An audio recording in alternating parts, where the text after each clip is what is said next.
জাকের পার্টির কেন্দ্রীয় মহাসচিব শামীম হায়দার বলেছেন, নির্বাচনের এখনো তফসিল ঘোষণা হয়নি, এখনো নির্বাচন কমিশন গঠন হয়নি। বাংলাদেশের অন্যতম বৃহত্তর একটি রাজনৈতিক দল হিসেবে জাকের পার্টির নির্বাচনী প্রস্তুতি সবসময় থাকে। পরিবেশ পরিস্থিতি দেখে জাকের পার্টি অবশ্যই সিদ্ধান্ত নেবে, তবে ৩০০ আসনে প্রতিদ্বন্দ্বিতা করার মতো প্রস্তুতি ও সামর্থ্য জাকের পার্টির সবসময় আছে। সোমবার দুপুরে রাজবাড়ী পৌরসভার কমিউনিটি সেন্টারে জেলা জাকের পার্টির সাংগঠনিক সভায় প্রধান অতিথির বক্তব্যে তিনি এসব কথা বলেন। এখনো তফসিল ঘোষণা হয় নাই, এখনো নির্বাচন কমিশন গঠন হয় নাই, তবে বাংলাদেশের অন্যতম বৃহৎ একটি রাজনৈতিক দল হিসাবে জাকের পার্টির নির্বাচনী প্রস্তুতি সবসময় থাকে। পরিবেশ পরিস্থিতি দেখে জাকের পার্টি অবশ্যই সিদ্ধান্ত নেবে।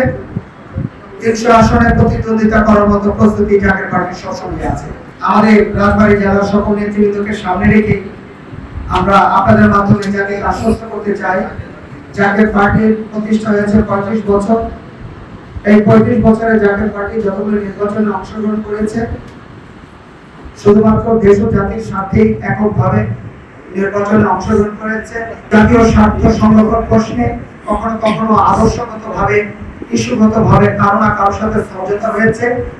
আমরা সকল দলের সাথে সুসম্পর্ক চাই, যে দলগুলো জনগণের কথা বলে, জনগণের স্বার্থের কথা বলে, দেশ ও জাতির কথা বলে, এবং একই সাথে যে সকল ইসলামী দল আছেন তাদের প্রতি আমাদের যথেষ্ট শ্রদ্ধা আছে।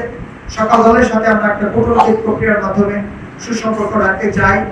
সামনে যে পরিস্থিতি, সেই পরিস্থিতি বলে দেবে যে আমরা জোটবদ্ধ হব নাকি এককভাবে আমাদের যাত্রা অব্যাহত রাখবো।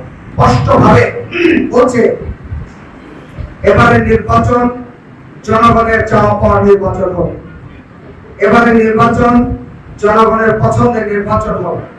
এবারে নির্বাচন জনগণের সত্যিকারের আস্থার নির্বাচন হবে।